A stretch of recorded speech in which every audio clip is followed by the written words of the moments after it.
ইতিমধ্যে জানে যে যোৱা 22 তাৰিখে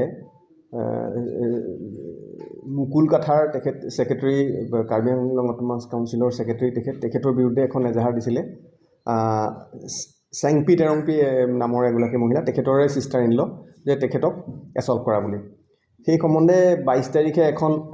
এজাহাৰ পাই আমি এটা গোচৰ ৰুজু কৰিছোঁ আৰু এই গোচৰ তদন্ত চলি থকা অৱস্থাতে সিদিনাই সন্ধিয়া অলপ দেৰিকে মুকুল কাথাৰে তেখেতৰ নিজৰ ইনলজৰ ঘৰত গৈ এটা ইনসিডেন্ট কৰা বুলি খবৰ পোৱা যায় আৰু তেখেতে গৈ তাত তেখেতৰ ওয়াইফে সেই সম্বন্ধে যোৱাকালি এখন এফআইআৰ আমাক দিয়ে তেখেতৰ ওয়াইফৰ নাম হ'ল লিন্ডালিন তেৰংপি আৰু এই দুইটা গোচৰ প্ৰথম গোচৰটো পোৱাৰ লগে লগে আমি সিদিনাই নিশা মুকুল কাথাৰৰ ঘৰত আমি তেখেতক সাৰ্চ কৰিবলৈ যোৱা হয় কিন্তু তেখেত ইতিমধ্যে ঘৰত নাছিলে তেখেত নতুন তেখেতৰ ঘৰ সাৰ্চ কৰা হ'ল আৰু গম পোৱা গ'ল যে তেখেত ডিফুত বৰ্তমান নাই তাৰ পিছত আমি বেলেগ বেলেগ খবৰ লগাই গম পালোঁ যে তেখেত গুৱাহাটীৰ ইতিমধ্যে ইয়াৰ পৰা ডিফুৰ পৰা ওলাই গৈছে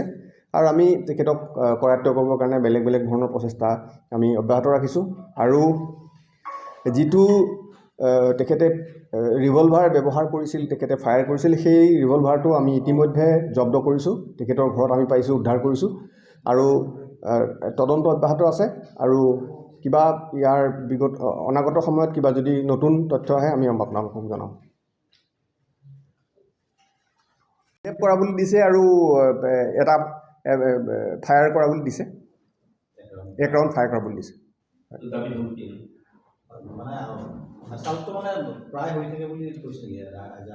নাই এজাহাৰ নাই কৰা ইণ্টিমিডেট কৰা বুলি কৈছে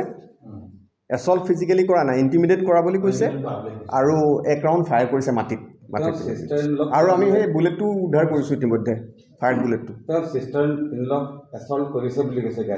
হয় এই গোচৰ ৰুজু হৈছে ইতিমধ্যে